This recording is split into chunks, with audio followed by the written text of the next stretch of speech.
Cancer is a group of over 100 diseases characterized by abnormal, uncontrolled cell growth. In a healthy body, cells grow, die, and are replaced in a very controlled way. Damage or change in the genetic material of cells by environmental or internal factors sometimes results in cells that do not die and continue to multiply until a mass of cancer cells or a tumor develops. Most cancer-related deaths are due to metastasis, malignant cells that penetrate into the circulatory system and establish colonies in other parts of the body. Great advancements have been made, but cancer is still the leading cause of death for people under the age of 85. In the United States, 1 in every 4 people die from cancer. നിങ്ങളുടെ മോഹനം വൈദ്യരെ പരിചയമില്ലാത്തവരാരും ഇതിനകത്ത് കാണുമെന്ന് തോന്നുന്നില്ല. അപ്പൊ വൈദ്യർക്ക് എന്താണ് പറയാനുള്ളത് നമുക്കൊന്ന് കേൾക്കാം. ഇനി എന്റെ ശാസ്ത്രത്തിനകത്ത് അല്ലെങ്കിൽ എന്റെ ബുദ്ധിക്കകത്ത് ഇതുവരെ ക്യാൻസർ എന്ന് പറയുന്നൊരു സാധനം ഇല്ല. ഇവിടെ എല്ലാവരും ക്യാൻസർ ക്യാൻസർ എന്നാ പറയണത്. എന്റെ ഭാഷയിൽ ക്യാൻസറേ ഇല്ല. ക്യാൻസർ എന്ന് ഞാൻ ഉദ്ദേശിച്ചിരിക്കുന്നത് ഞണ്ടെന്ന. അങ്ങനെയല്ലേ അതിന്റെ അതൊരു ഞണ്ടിനെ ഇത്രയും പേടിക്കണം? ഒരു വെറും ഞണ്ട് പോലെ തന്നെ ഇതിനെ കണ്ടാൽ മതി. സിമ്പിളാണ് അല്ലേ? കടിച്ചാച്ചിരി വേദനിക്കും, അത്രേ ഉള്ളൂ. വേറെ ഒരു പ്രശ്നവും അതിനകത്തില്ലെന്ന് ഞാൻ തെളിയിച്ചുകൊണ്ടിരിക്കുന്നു. അതൊരു പ്രത്യേക ശാസ്ത്രമൊന്നുമല്ല ഞാൻ ചെയ്യുന്നത്. പഴയ നമ്മുടെ അടുക്കളയിൽ എങ്ങനെയായിരുന്നു നമ്മൾ കണ്ടത് അത് പറയാൻ എനിക്ക് 10 മിനിറ്റ് തരുമോ? സമ്മതിച്ചു? 10 മിനിറ്റ്. അടുക്കളയിലാ നമ്മൾ തിരിച്ച് അടുക്കളയിൽ കയറുക. അടുക്കളയാണ് ആശുപത്രി, അമ്മയാണ് വൈദ്യര്, ആഹാരമാണ് മരുന്ന്. ഇതാ എന്റെ തിയറി. എന്ന് പറഞ്ഞാൽ വീണ്ടും തിരിച്ച് അടുക്കളയിൽ കയറാതെ പണ്ട് നമ്മുടെ അമ്മ എങ്ങനെയാണ് നമ്മളെ വളർത്തിയെടുത്തത് അതേപോലെ ഒന്ന് ജീവിക്കാമെങ്കിൽ ആ ആചാരങ്ങളും അനുഷ്ഠാനങ്ങളും ദൈവികങ്ങളും എല്ലാം അതിനകത്ത് പെടും. ഒരു പേടിയില്ല. ഇപ്പൊ ഞാൻ ഇതിനകത്തിരിക്കുന്ന ആൾക്കാരിനകത്ത് സാർ വിചാരിക്കുന്നുണ്ടോ? ഇതിനകത്തിരിക്കുന്ന അഡ്വക്കേറ്റ്, പ്രൊഫസറ്, ഡോക്ടറ് ഇവരെല്ലാം ഈ ഇരിക്കുന്നതെല്ലാം ഈ ഇവരുടെ മുമ്പിൽ വെച്ചാണ് ഈ ഇത് ചെയ്യുന്നത്. നമ്മളെല്ലാരും ആരും ഇരിക്കുന്ന മോശം, ആരെങ്കിലും മോശം ഉണ്ടാവും? ഒന്നുമില്ല, എനിക്കറിയാം. എല്ലാരും വിളിച്ചില്ല, വെളിയിൽ നിന്നുള്ള ആളിനെ വിളിച്ചില്ല. എല്ലാവരും ഇവിടെ നിൽക്കുന്നത് ഇവിടെ എല്ലാവരുടെയും നിങ്ങൾ എല്ലാവരും ഇവിടെ ഒത്തിരി നേരം കൊണ്ട് പറയുന്ന ക്യാൻസർ എന്നൊരു ഭാഷയാണ് പറയണേ. ഈ ഭാഷ തന്നെയാണ് അതെങ്ങനെയൊക്കെയോ നമ്മുടെ തലയ്ക്കകത്ത് മനസ്സിനകത്ത് അടിച്ചേൽപ്പിച്ചു ഏതൊക്കെയോ ഒരു ഭയം. ആ ഭയമാണ് ഏറ്റവും വലിയ രോഗം. എന്റെ ഏറ്റവും വലിയ മരുന്നും അത് തന്നെയാണ്. വീട്ടിലോട്ട് കയറി വരുമ്പോ ആൾക്കാരുടെ ഈ രോഗത്തെ പറ്റിയുള്ള ഭയത്തെ ആദ്യം തുടച്ചു മാറ്റും. ഇങ്ങനെ പറയുമ്പോഴാണ് ആൾക്കാർക്ക് ഇപ്പോഴത്തെ ആദ്യം അതിന് മതത്തിൽ കൂടെ നിറക്കും. ജനിച്ചാ മരിക്കും, മരണം ഫിക്സാണ്. അതിന് നാളെ മരിക്കുമെന്നു, നാളെ മരിക്കാൻ വേണ്ടി ഞാൻ ആരുടെങ്കിലും ഡോക്ടറോടോ വൈദ്യന്മാരോടോ എല്ലാം പറയണു, എനിക്ക് ഒരു ദിവസം ഒന്ന് കൂട്ടിത്തരാമെങ്കിൽ എന്റെ ഉള്ളതെല്ലാം എഴുതി കൊടുക്കാൻ. ആർക്കും പറ്റാത്തൊരു കാര്യമാണ് ആരുടെ ആയുസ് കൂട്ടാൻ. പിന്നെ രോഗം അത് കുറച്ച് ശാന്തപ്പെടുത്താന് ഒന്ന് കുറച്ച് നരകിക്കാതിരിക്കാൻ ചിലപ്പം കഴിഞ്ഞെന്നിരിക്കും. അതിന് നമുക്ക് ഒരുപാട് കാര്യങ്ങൾ ചെയ്യാറുണ്ട്. അതിന് ഞാൻ വീട്ടിൽ ചെയ്യുന്ന എന്റെ ചികിത്സാ സമ്പ്രദായം ഒന്ന് പറഞ്ഞോട്ടെ, പറയാമല്ലോ. ഫസ്റ്റ് അടുക്കളയിൽ കയറുക. എന്റെ വീട്ടില് വരുന്ന രോഗികൾക്ക് ഞാൻ അരിയും പച്ചക്കറിയും ഓർഗാനിക് ആയിട്ടുള്ളത് കൊടുക്കും. എന്നിട്ട് അത് മേടിച്ചുകൊണ്ട് പോകുന്നവന് മാത്രമേ മരുന്നുള്ളവിടെ. ഇതാണ് എന്റെ ബേസ്. ശാപ്പാടാണ് ഏറ്റവും വലിയ മരുന്ന്. ബാക്കി ഒന്നിനെ പറ്റി എനിക്കറിയില്ല. എനിക്ക് ഒറ്റ കാര്യം അറിയാവൂ, ഒരു കോശത്താലാണ് ഈ ശരീരം സൃഷ്ടിക്കപ്പെട്ടത്. ഈ കോശങ്ങൾക്കൊന്നും വേറെ വേറെ ആഹാരങ്ങളില്ല. കണ്ണിന് വേറെ ആഹാരം കൊടുക്കുന്നില്ല, കരളിന് വേറെ കൊടുക്കുന്നില്ല, ശരീരത്തിന് ഒറ്റ അവയവങ്ങൾക്കും വേറെ വേറെ ആഹാരം നമ്മൾ കൊടുക്കുന്നില്ല. കൊടുക്കുന്നുണ്ടോ? ഒരു കഞ്ഞി കൊടുത്താൽ അത് എല്ലാവരും കൂടെ വീതിച്ചെടുക്കുകയാണ്, ആർക്കും സെപ്പറേറ്റ്. അപ്പൊ നമ്മൾ ഒറ്റ കാര്യത്തെ നോക്കിയാൽ മതി. എല്ലാവരുടെയും രണ്ടാമത്തെ നമ്മുടെ സൃഷ്ടാവെന്ന് പറയുന്നത് അന്നമാണ്. ഒരു മനുഷ്യന്റെ ഒരു കോശം ജനിച്ചു മരിക്കുന്നത് 21 ദിവസം കൊണ്ടാണ്. ഒരു എംസെൽ എൻസെൽ ആവുമെന്ന് നമ്മൾ പഠിച്ചിട്ടുണ്ട്. രണ്ടാമതൊരു കോശമുണ്ടായി, ആ കോശത്തെ നമ്മൾ ജനിച്ച് മരിക്കുന്നതിന്റെ തലേ ദിവസം 20 21 + 20 = 41. 41 = ഒരു മണ്ഡലകാലം.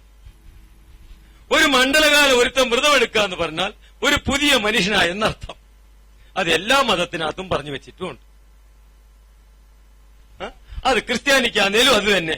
40 + 1 + 10 51. മുസ്ലിമിന് 30 + 6 + 3 + 1 + 1 41.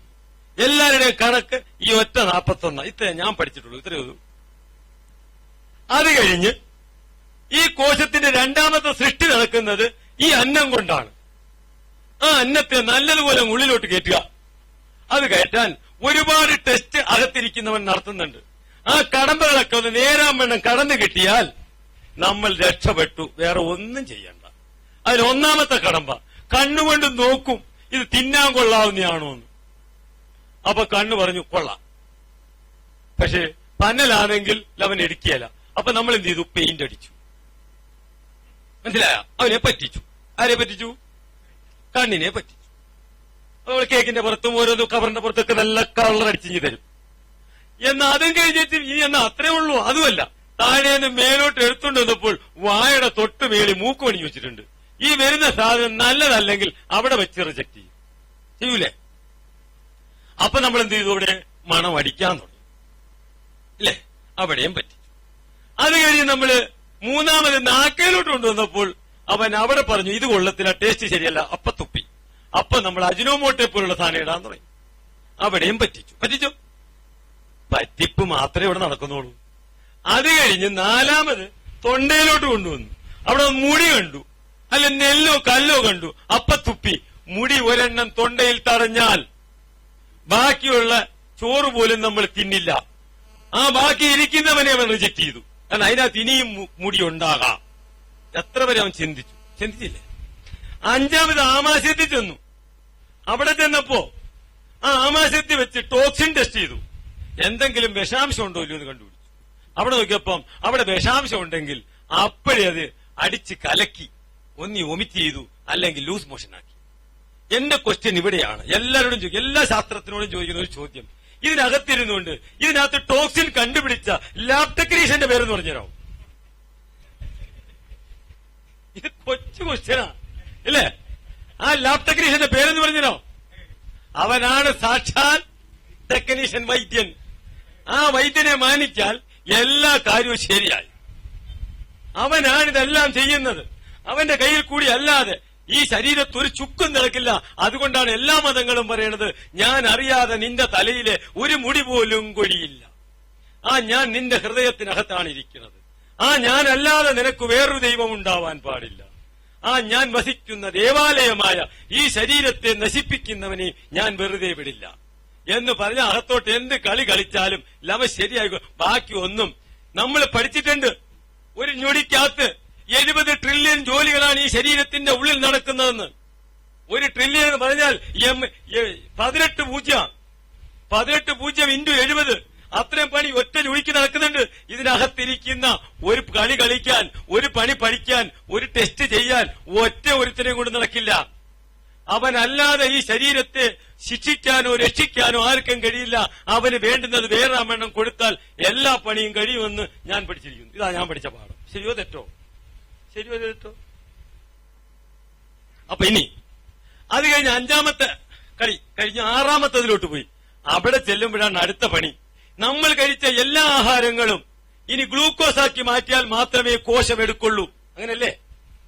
ആ ഗ്ലൂക്കോസാക്കി മാറ്റുന്ന ഈ ആഹാരം നിങ്ങൾ എന്ത് കഴിച്ചാലും വെള്ളവും വായുവും ഒഴിച്ച് എന്താഹാരം നമ്മൾ കഴിക്കുന്നു അതെല്ലാം ഗ്ലൂക്കോസാക്കി മാറ്റിയാൽ മാത്രമേ അതിനെ ശരീരം സ്വീകരിക്കുള്ളൂ. എന്ന് ഗ്ലൂക്കോസാക്കി മാറ്റിയതിന് ശേഷം അതിന് ഒരുപാട് പ്രോസസ് ഉണ്ട്, ഞാൻ പറയണില്ല, സമയം കിട്ടുന്നില്ല. ആ ഗ്ലൂക്കോസ് ആക്കാൻ 3000-ൽ പരം അമിനോ ആസിഡുകൾ ഉണ്ടെന്നാ പഠിച്ചിരിക്കുന്നത്. 3000 അല്ല, 30,000 അല്ല. ചേർത്തല കഴിക്കുന്ന ചാപ്പാടല്ല പിന്നെ എറണാകുളത്തുകാരൻ കഴിക്കണേ. എറണാകുളത്തുകാരൻ കഴിക്കുന്നതല്ല തമിഴ്നാട്ടുകാരൻ കഴിക്കുന്നത്. അതല്ല സായിപ്പ് കഴിക്കുന്നത്. സായിപ്പിന്റെ തലയിൽ വെളുത്ത മുടിയാതെ നമ്മുടെ തലയിൽ കറുത്ത മുടിയാ. അവിടെ ആപ്പിള് വിളയുന്നെങ്കിൽ നമ്മുടെ ഇവിടെ ആപ്പിള് വിളയില്ല. ഇവിടെ പപ്പങ്ങയാണ് ഇവിടുത്തെ ആപ്പിള്. അത് അണ്ണാനും വവ്വാലും കൊണ്ടുപോകും. എന്നിട്ട് ആ ആപ്പിള് മേടിച്ച് ഇവിടെ കൊണ്ട് നമ്മൾ തിന്നും. എവിടെ ദഹിക്കാൻ? അത് ദഹിക്കൂല നമ്മുടെ ശരീരത്ത്. ഓരോ പ്രദേശത്തും ഓരോ മണ്ണിനും ഓരോ കാലാവസ്ഥയിലും ഉണ്ടാകുന്ന സാധനങ്ങളെ നമുക്ക് പറഞ്ഞിട്ടുള്ളൂ. അതിൽ ഏറ്റവും ബേസ് ഇവിടുത്തെ മണ്ണിനകത്ത് ലെഡിന്റെ അംശമാണുള്ളെങ്കിൽ തമിഴ്നാട്ടിലെ മണ്ണിനകത്ത് ഗന്ധകത്തിന്റെ അംശമുള്ളത്. ഗന്ധകം ശുദ്ധി ചെയ്യുന്നത് ആര്യവേപ്പിന്റെ തൊലിക്കകത്താണ് വൈദ്യൻ കഷായത്തിനകത്ത്. ഇവിടുത്തെ ലെഡ് ശുദ്ധി ചെയ്യുന്നത് കാഞ്ഞിരം, ആര്യവേപ്പ്, കൈത ഇങ്ങനെയുള്ള സാധനങ്ങളാണ് ഇവിടെ ഏറ്റവും കൂടുതൽ. അപ്പൊ ഓരോ പ്രദേശത്ത് മനുഷ്യന്റെ സൃഷ്ടിയോടൊപ്പം തന്നെ അതാത് സ്ഥലത്ത് അവിടെ ജീവിക്കാനുള്ള വൃക്ഷ ലതാദികളും മൃഗങ്ങളും പക്ഷികളും ഒട്ടകം ഇവിടെ വളരില്ല, ഇവിടെ പശു വളരും. അപ്പൊ ഓരോ നാടിനും ഓരോ പ്രത്യേകതയുണ്ട്. ഇതനുസരിച്ചാണ് നമുക്ക് പോണ്ടുന്നത്. ഒറ്റക്കാരുടെ ഞാൻ പറയട്ടെ, മൂന്നാറിലെ ഷുഗർ അല്ല എറണാകുളത്തെ ഷുഗർ. അറിയാലോ? ആർക്കെങ്കിലും അറിയാം ഇത്? ഇതാർക്കും അറിഞ്ഞൂടെ? മൂന്നാറിൽ ടെമ്പറേച്ചർ 10 ഡിഗ്രി ടെമ്പറേച്ചർ താഴെയാണ്. ആ ടെമ്പറേച്ചറിൽ ഈ ശരീരം അവിടുത്തെ അനുസരിച്ചാണ് യോജിച്ചിരിക്കുന്നത്. അതുകൊണ്ട് ഇവിടെ 37 ഡിഗ്രി കൊണ്ടുവന്നു കഴിഞ്ഞാൽ ഇത് രണ്ടും ഒരിക്കലും യോജിക്കില്ല. ആ സ്ഥലത്തിലല്ല, ശരീരത്തിന്റെ ഘടന മാറിപ്പോവും. ഘടനയ്ക്ക് മൊത്തം വ്യത്യാസം വരും. ഒരു കാരണവശാലും അവിടുത്തെ ടെസ്റ്റ് ഇവിടെ നടക്കില്ല. അപ്പൊ അതാത് സ്ഥലത്തിന്റെ ഒരു ടെസ്റ്റ് ഉണ്ട്, അതിനെ നോർമൽ ടെസ്റ്റ് എന്ന് പറയും. അതാത് പ്രദേശത്തെ ഉണ്ട്, അത് നമുക്ക്. എന്നിട്ട് ഈ ഗ്ലൂക്കോസിനെ തരംതിരിച്ച് ആ സാധനം അവസാനത്തൊരു ടെസ്റ്റ് ഉണ്ട് മിനുക്ക് പണി. അത് ഇനി നിന്റെ സൃഷ്ടി നടക്കാൻ പോകുന്നത് ഈ കോശം കൊണ്ട്, ഈ ഗ്ലൂക്കോസ് കൊണ്ടാണ്. അതിനെ അവസാനത്തെ ടെസ്റ്റ് ചെയ്യും. എല്ലാ വിഷാംശമോ കെമിക്കലോ എന്തെങ്കിലും ഉണ്ടെങ്കിൽ അവിടെ വെച്ച് അവൻ റിജക്ട് ചെയ്യും. ആ റിജക്ട് ചെയ്യുന്നതിന്റെ പേരാണ് ഷുഗർ. മനസ്സിലായോ? അത് ശരീരത്തിൽ കിടക്കുമ്പോ അത് ആ ഗ്ലൂക്കോസിനെ വെളിയിൽ തള്ളുമ്പോ അത് വെളിയിൽ തള്ളുന്നതിനാണ് നമ്മൾ ഷുഗർ. അത് രക്തത്തിൽ കിടക്കുന്നു, ദഹിക്കത്തില്ല, അവ ഇൻസുലിൻ കൊടുക്കുന്നില്ല. ഒരു പ്രായപൂർത്തിയായ ഒരു മനുഷ്യന്റെ ശരീരത്തിൽ 1.5 ലിറ്റർ മുതൽ 2.5 ലിറ്റർ വരെ ഇൻസുലിൻ ഉൽപ്പാദിപ്പിക്കാനുള്ള കപ്പാസിറ്റി ഉണ്ട്. ഒരു പ്രായപൂർത്തിയായ മനുഷ്യന് 60 മുതൽ 120 വേണോ? അതിന്റെ ആവശ്യമില്ല. അപ്പൊ ഇൻസുലിന്റെ കുറവല്ല നമ്മുടെ ശരീരത്തുള്ളത്. നമ്മുടെ ശരീരത്തുള്ളത് ഈ തിന്ന ചാപ്പാട് ഗ്ലൂക്കോസ് നല്ലതല്ലാത്തത് കൊണ്ട് മാത്രമാണ് അത് റിജക്ട് ചെയ്തത്. പാൻക്രിയാസ് റിജക്ട് ചെയ്ത ഗ്ലൂക്കോസാണ് ഷുഗർ. ഇത്രയുള്ള സിമ്പിൾ. ഇതാ ഞാൻ പഠിച്ച പാഠം. സംശയമല്ലോ? പറഞ്ഞതുപോലെ തെറ്റുമല്ലോ ഉണ്ടോ? എല്ലാരും പഠിച്ചവരല്ലേ ഇരിക്കണേ, ഇല്ലേ? ഇല്ലല്ലോ. ഇനി ആ ഷുഗറിന്, അപ്പൊ ആ ഷുഗർ ഉണ്ടായാൽ എല്ലാ കോശങ്ങളും തീർന്നു, എല്ലാവരും പണി മുടക്കി. ആ കോശം തീർന്നാൽ, ആ ഗ്ലൂക്കോസ് പന്നലായാൽ, ഇനി ഒരു കാര്യം കൂടെ ഞാൻ പറയട്ടെ, ഒരു ചെറുതും കൂടെ. ഷുഗർ രോഗികൾക്ക് കൂടുതൽ ചാപ്പാട് കഴിച്ചാൽ ഒരു കുഴപ്പമില്ല. നിങ്ങൾ ഇഷ്ടം പോലെ നിന്നോളി. ഏറ്റവും വലിയ രസം കേൾക്കണോ? ഈ നിൽക്കുന്നത് പ്രസിഡന്റ് പഞ്ചറിന്റെ സ്പെഷ്യലിസ്റ്റാ. പുള്ളിക്കാരന് നല്ല ഷുഗറാ, ഒരു മരുന്നുമില്ല. തമാശ അതാണ്, മരുന്നുമില്ല. പഞ്ചസാരയും തിന്നും, നല്ലതായിട്ട് കുടിച്ചാൽ അതും കെട്ടി തിന്നും, പഴവും തിന്നും, എല്ലാം തിന്നും. അങ്ങനെ എന്താ കുഴപ്പമില്ലാത്ത? എന്താ കുഴപ്പമില്ലാത്ത? നിങ്ങൾ പറ, എന്താ കുഴപ്പമില്ലാത്ത?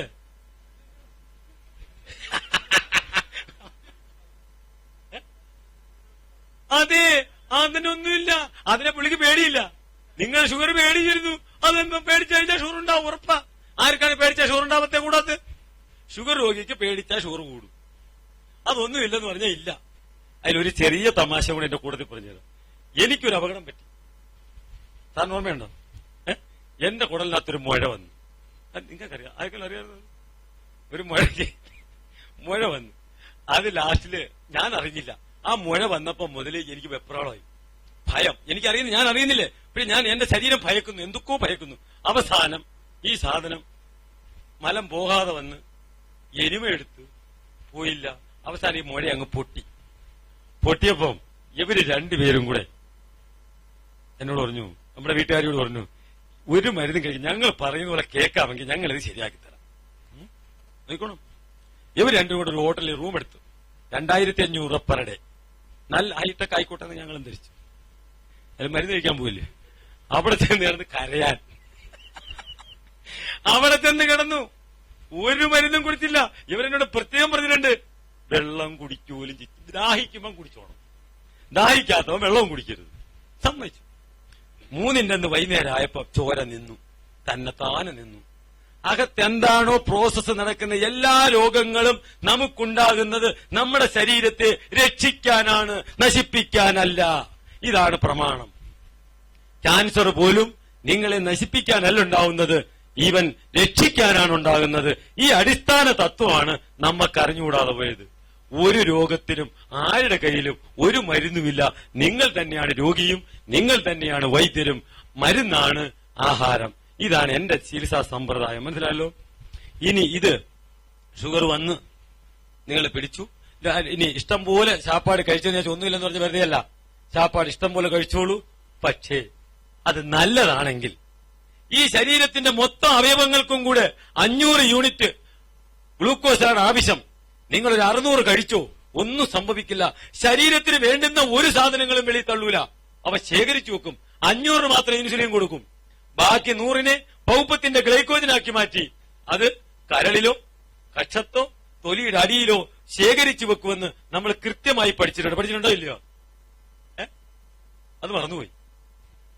ശരിക്കും ഗ്ലൂക്കോസ് കിട്ടാത്തപ്പോ തിരിച്ചെടുക്കും. ഇത്രയേ ഉള്ളൂ. അപ്പൊ അത് കിട്ടിയില്ല. നിങ്ങൾ കഴിച്ച ആഹാരമല്ല ഈ വൃത്തികെട്ടതാണെങ്കിൽ ഇവൻ ഈ ഇൻസുലിൻ കൊടുക്കാതെ ഗ്ലൂക്കോസിനെ വെളിയിൽ തള്ളിക്കൊണ്ടിരിക്കും. അങ്ങനെ തള്ളിപ്പോയി ലാസ്റ്റിൽ നമുക്ക് പുകച്ചില്, ക്ഷീണം, കണ്ണിന് കാഴ്ച കുറയുന്നു, ഓരോന്ന് അവയവങ്ങൾ ക്ഷീണിക്കുന്നു. അപ്പോഴെല്ലാം നമ്മൾ ഓരോരോ വൈദ്യന്റെ അടുത്ത് പോകും, അല്ലെ ഒരു ഡോക്ടറെ അടുത്ത് പോകും. അവിടുത്തെ നിങ്ങൾ ഈ വിഷയം പറയുന്നു. അപ്പോഴും നിങ്ങൾ ഈ കഴിച്ച കാര്യത്തെ പറ്റി ആരും ചിന്തിക്കുന്നില്ല. അവരുടനെ കണ്ണിന്റെ ഡോക്ടറെ ചെല്ലുമ്പോൾ ആ പുള്ളിക്കാരൻ കണ്ണിന് എന്താ പറയുന്നത്, ഡയബറ്റിക് ഗ്ലൂക്കോമ അല്ലെങ്കിൽ ഡയബറ്റിക് റെറ്റിനോപ്പതി. അത് കഴിഞ്ഞ് കുറച്ചു ദിവസം കഴിയുമ്പോൾ നമ്മൾ ചെല്ലും, ആരും ചെല്ലും, നാഡീ ഞരമ്പുകളെല്ലാം ശരിയായി, ന്യൂറോപ്പതി. അവിടുത്തെ അയാളും പുറകിൽ എഴുതും പേര് ഡയബറ്റിക് ന്യൂറോപ്പതി. കുറച്ച് മൂത്രമൊക്കെ കലങ്ങിപ്പോവും. അപ്പൊ നമ്മൾ എഴുതും ഡയബറ്റിക് നെഫ്രോപ്പതി. ഇങ്ങനെ എല്ലാ രോഗത്തിന്റെ മാലപ്പടക്കത്തിന് തീ കൊളുത്തുന്നത് നമ്മൾ കഴിക്കുന്ന അന്നം കൊണ്ട് മാത്രമാണ്.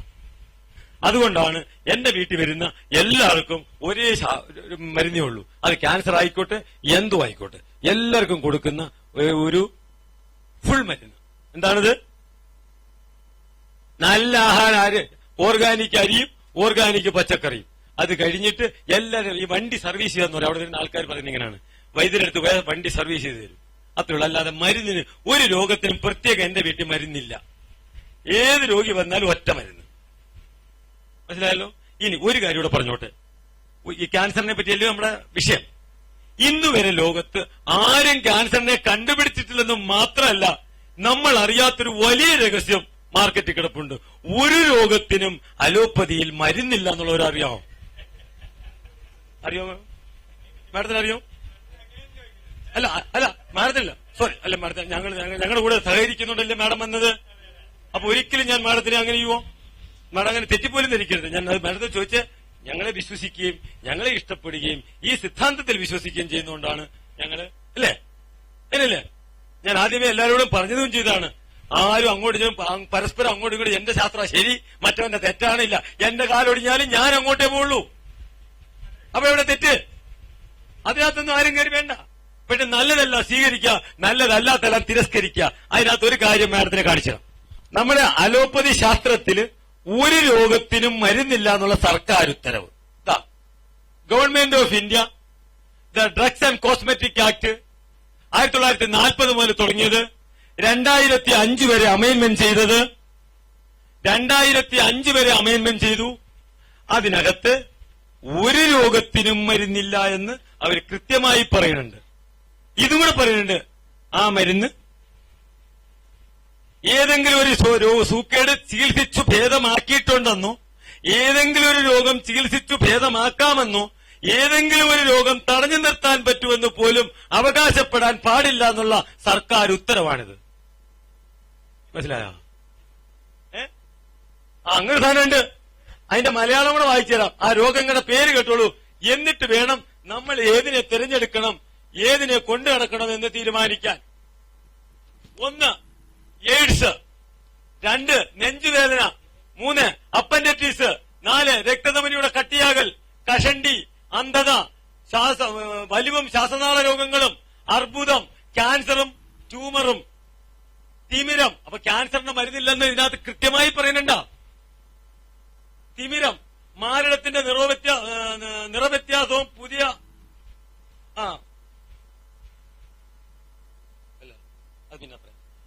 മരുന്നുകളിലൂടെ ഭ്രൂണത്തിന്റെ ലിംഗമാറ്റം, ജന്മനാ ഉള്ള രൂപവൈകൃതം, ബധിരത, പ്രമേഹം, ഷുഗറിന് മരുന്നില്ലെന്ന്, ഗർഭാശയത്തിലെ അസുഖങ്ങളും ക്രമക്കേടുകളും, അപസ്മാരം, മാനസിക രോഗം, തലച്ചോറിലെ പഴുപ്പ്, ചർമ്മം സുന്ദരമാക്കൽ, മാരടത്തിന്റെ രൂപവും ഘടനയും വ്യത്യാസപ്പെടുത്തുക, വിഷവ്രണം, അഴുകിയ പുണ്ണ്, പാരമ്പര്യ രോഗം, കണ്ണിലെ നാഡീ നരമ്പുകൾക്ക് വരുന്ന രോഗം, തൊണ്ടമുഴ, കുടലിറക്കം, രക്തസമ്മർദ്ദം, വൃഷണവീക്കം, ബുദ്ധിമാന്യം, ബുദ്ധിവികാസം, ഓർമ്മശക്തി കൂട്ടുക, കുട്ടികളിലും മുതിർന്നവരിലുമുള്ള പൊക്കം കൂട്ടൽ. എന്നിട്ടാണ് നമ്മൾ രാജു നീളം കൂട്ടണോ ഓംപ്ലാൻ, അതാ രസം. ലൈംഗിക അവയവത്തിന്റെ വളർച്ചയും സമയദൈർഘ്യവും, പല്ലിന്റെ ബലം കൂട്ടൽ, കാഴ്ചശക്തി മെച്ചപ്പെടുത്തുക, മഞ്ഞപ്പിത്തം, കരൾ രോഗം, രക്താർബുദം, ലുക്കീമിയ, പാണ്ട്, മാനസിക പ്രതിബന്ധം, ബുദ്ധി വളർച്ച, ഹൃദയാഘാതം, ഹാർട്ട് അറ്റാക്കിന് മരുന്നില്ലെന്ന്, പക്ഷാഘാതം, വിറവാദം അല്ലെങ്കിൽ കമ്പവാദം, പാർക്കിൻസൺ, പൈൽസ്, ഫിസ്റ്റുല, യുവത്വം നിലനിർത്തുക, അകാലത്തിലുള്ള പ്രായമാകൽ, അകാലത്തിലുള്ള മുടി നരയ്ക്കൽ, വാദസംബന്ധമായ ഹൃദയരോഗങ്ങൾ, ലൈംഗിക ദൌർബല്യം, ശീഘ്രസ്ഖലനം, സ്വപ്നസ്ഖലനം, കഴുത്തുവേദന, സ്പോണ്ടിലോസിസ്, വിക്ക്, പിത്താശയത്തില് കല്ല്, വൃക്ക, മൂത്രസഞ്ചി ഇവയിലെ കല്ല്, വെരിക്കോസ്. ഇതിനകത്ത് നിങ്ങൾക്കില്ലാത്ത ഏതെങ്കിലും ഉണ്ടോ? എന്തുവാ?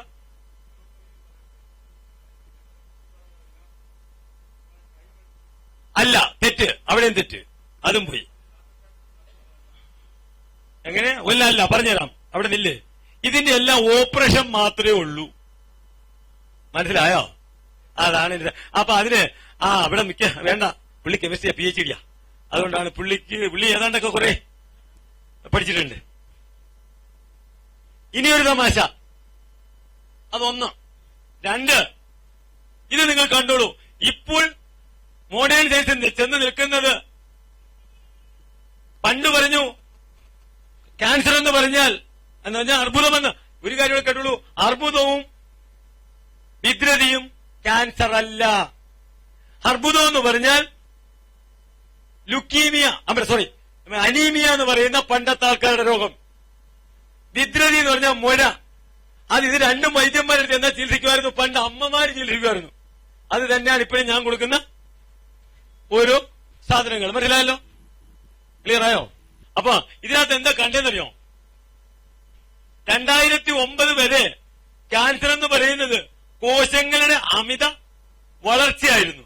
എന്നാൽ 2009 ശേഷം കോശങ്ങളുടെ അമിത വാർദ്ധക്യമാണെന്ന് പറഞ്ഞ സയന്റിസ്റ്റുകൾക്കാണ് നോബൽ പുരസ്കാരം കിട്ടിയത്. വാർദ്ധക്യം കണ്ടുപിടിക്കുന്ന മിഷൻ ഇന്ന് വരെ ആരും കണ്ടുപിടിച്ചിട്ടില്ല. ഇതാണ് ഇമ്പോർട്ടന്റ്. അപ്പൊ ഇന്ന് വരെ ആരും ക്യാൻസർ കണ്ടുപിടിച്ചിട്ടില്ല. ഇത് ഏറ്റവും വലിയൊരു തമാശ. ഇതിന്റെ വേണമെങ്കിൽ ഒരു കോപ്പി എടുത്തോളൂ. നെറ്റിൽ കേൾപ്പുണ്ട്. നെറ്റില് 371 പേജാണത്. 371 പേജാണത്.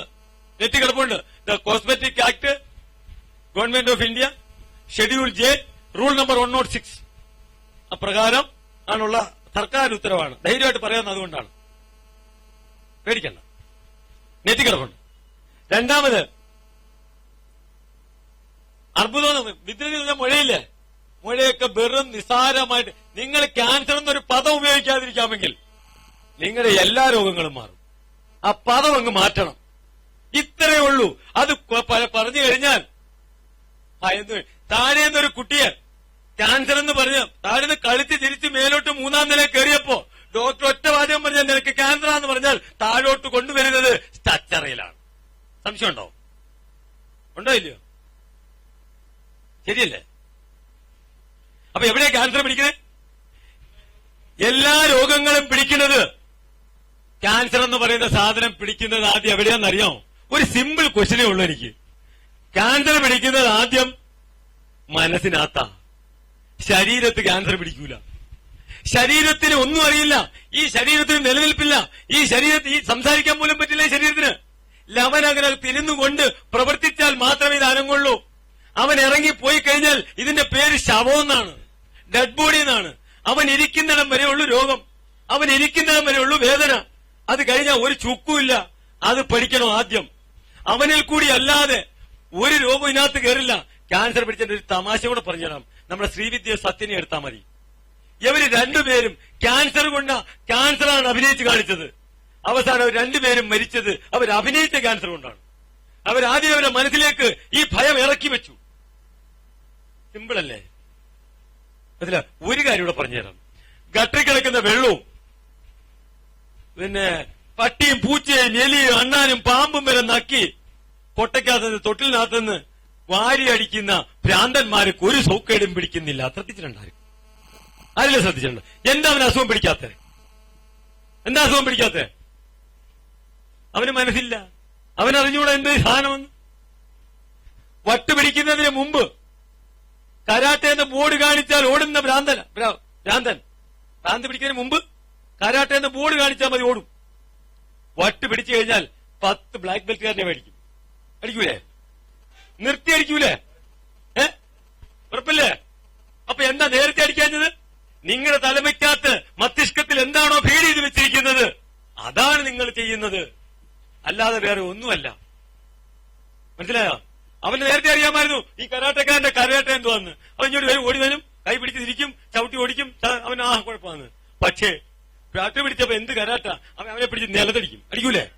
എന്നാ അത് മാത്രമല്ല, കരാട്ടക്കാരൻ വട്ടനെ കണ്ടാ ഓടും. അതുകൂടെ നിങ്ങൾ ശ്രദ്ധിച്ചോണം. ഓടൂലേ? ശരി, ഒരു 5 മിനിറ്റ് നമുക്ക് ഏതായാലും ലാസ്റ്റ് ചർച്ച വിളിക്കാം. സ്ഥാനം വേണം. ശരി, അപ്പൊ നമ്മള് എവിടെ എല്ലാ രോഗങ്ങളും എവിടെയാ പിടിക്കണേ? ഇല്ലേ? അപ്പൊ ക്യാൻസർ എവിടെയാ പിടിക്കണേ? അപ്പൊ ആരെയും ആദ്യം ചികിത്സിക്കേണ്ടത്? മനസ്സിന് ഭയമില്ലാതിരിക്കാമെങ്കിൽ എല്ലാ രോഗവും മാറ്റിയെടുക്കാം. അപ്പൊ നമുക്കിനി ചർച്ച വേണ്ടതുകൊണ്ട് എന്റെ ക്യാൻസറിന്റെ സിദ്ധാന്തം മനസ്സിലായല്ലോ. ക്യാൻസർ പിടിക്കുന്നത് എങ്ങനെയാണെന്ന് മനസ്സിലായല്ലോ. ക്യാൻസർ എങ്ങനെ പിടിക്കണേ? മനസ്സും ഭക്ഷണവും. ഇത് രണ്ടും മാത്രം മതി, വേറെ ഒന്നും വേണ്ടെന്നാണ് എന്റെ തിയറി. എന്താ, ശരിയോ തെറ്റോ? ഓക്കെ. അപ്പൊ ഇനി ഒരു കാര്യം ചെയ്യാം. ചോദിച്ചോളൂ. ചോദിച്ചോ.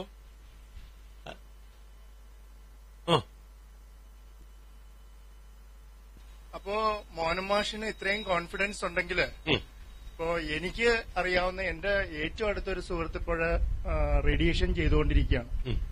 അപ്പോ അദ്ദേഹത്തെ നമുക്ക് അവിടെ നിന്ന് റേഡിയേഷന്റെ ഇത് കഴിഞ്ഞു കൊണ്ടുവന്നാല് മോഹനൻ മാഷിന്റെ ഒറ്റ മിനിറ്റ് നിർത്ത് ഇരുന്നു. Chemo or radiation. കീമോ എന്ന് പറഞ്ഞാൽ ഒരു കാട്ടിൽ ഒരു എലി കേറി, എലിയെ കണ്ടില്ല. ഒരു കാര്യം, ഞാൻ കാറങ്ങ് തീയിടാൻ പറഞ്ഞു. കൂട്ടത്തിൽ ആരും കൂടെ ചാവും, എലിയും കൂടെ ചാവും. ഒരു കോശത്തിനെ നശിപ്പിക്കാൻ, എവിടെയെങ്കിലും ഒരു മുഴ ചൊട്ടിക്കാൻ ഫുൾ ബോഡിയുടെ ഇമ്മ്യൂണിറ്റി പവറിനെയാണ് തകർത്ത് കളഞ്ഞ്. ഒരു കീമോ ചെയ്ത ആരെങ്കിലും രക്ഷപ്പെട്ട്, ആരോഗ്യമില്ലാത്ത ഒരുത്തരെങ്കിലും രക്ഷപ്പെട്ടിട്ടുണ്ടോ? ഒന്ന് പറഞ്ഞാ നിങ്ങൾ ഇതെടുത്ത് നോക്കും.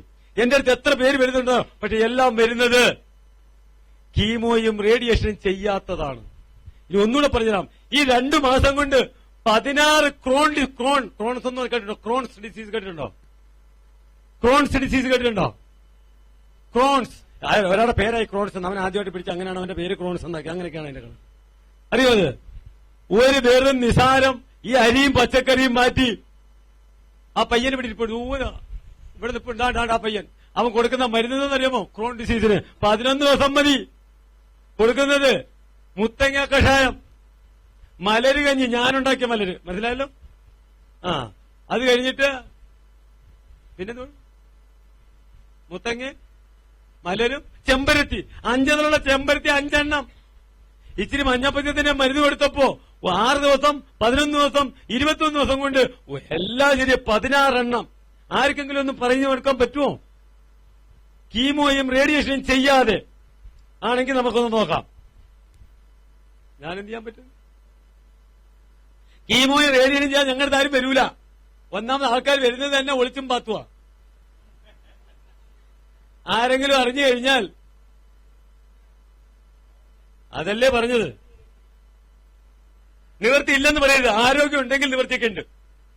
ആരോഗ്യവും മനസ്സിന് പവറും ഉണ്ടെങ്കിൽ, ആരോഗ്യവും മനസ്സിന് പവറും ഉണ്ടെങ്കിൽ ഏത് ക്യാൻസർ ഓടും. അതാ എന്റെ തിയറി. അതാ ഞങ്ങൾ നടത്തിക്കൊണ്ടിരിക്കണേ. ഒരു ചെറിയ കോൺഫിഡൻസ് അല്ല എനിക്ക്, ചെറിയ കോൺഫിഡൻസ് അല്ല. ഒരു 1/2 സ്പൂൺ മണ്ണിനെയും 60 മില്ലി മുന്തിരിങ്ങ നീരും ഉണ്ടെങ്കിൽ പ്രോസ്റ്റേറ്റ് ക്യാൻസർ ഓടും 3 ദിവസം കൊണ്ട്. പഴയ അമ്മമാരെടുത്തോട് ചെല്ല്, അവരെ കല്ലിക്ക് നേരെ. പക്ഷെ അതിന്റെ ക്യാൻസർ എന്ന് പറഞ്ഞുകൊണ്ട് വരരുത്. മൂത്രം ഒഴിക്കുക വെച്ച് ബുദ്ധിമുട്ടാന്ന് പറയാം. ക്യാൻസർ എന്നുള്ള പേര് പറയരുത്. ഞാനിത് ഡോക്ടർ ആദ്യം പറഞ്ഞ തൊട്ട് പേടിയില്ലായിരുന്നു, ഇപ്പോഴും പേടിയില്ല. ഞാൻ അവര് ഡോക്ടർ പറയുന്നത് ചെയ്യാമെന്നാണ് വിചാരിച്ചത്. വേണ്ട, ഇത്രയും നിങ്ങളോട് ഞാൻ എല്ലാവരും പറഞ്ഞിരുന്നു. ഒരു റിക്വസ്റ്റ് ആണ്, ദയവ് ചെയ്ത് ക്യാൻസർ എന്ന് പറയുന്ന ഒരു ഭാഷ ഇനി പറയാതിരിക്കുക. രണ്ടാമത്, അതിനെ ഭയക്കാതിരിക്കുക. അതിനാണ് ദൈവത്തിൽ വിശ്വസിക്കാൻ പറയണേ. എന്തിനാണ്? ദൈവത്തിൽ വിശ്വസിക്കുമ്പോൾ ഒരു കാര്യം മനസ്സിലാവും, നമ്മളെ മരണം ഉറപ്പാ. ഇല്ലാത്ത വസ്തുവിന്റെ പേര് പറയാതിരിക്കുക. അങ്ങൊരു സാധനമേ ലോകത്തില്ല. ഇന്ന് വരെ ആരും കണ്ടുപിടിച്ചിട്ടില്ല, ആരുടെയും മരുന്നുമില്ല. കണ്ടുപിടിക്കാത്ത, കേട്ടിട്ടില്ലാത്ത രോഗത്തിനെ നമുക്ക് ഭയമുണ്ടാക്കി തരുന്നു. ആ ഭയത്തിൽ നിന്ന് നിങ്ങളൊന്ന് മാറുന്നില്ലേ? ഏത് ക്യാൻസറാ മാറാത്ത? ഇനി ഇപ്പോഴും ഒരു തമാശ പറഞ്ഞു, ഇത്രയും പറഞ്ഞില്ലേ, ഒരു തമാശ പറഞ്ഞുതരാം കേട്ടോ മേഡം. ഒരു തമാശ നടന്നു മെനിഞ്ഞാന്ന്.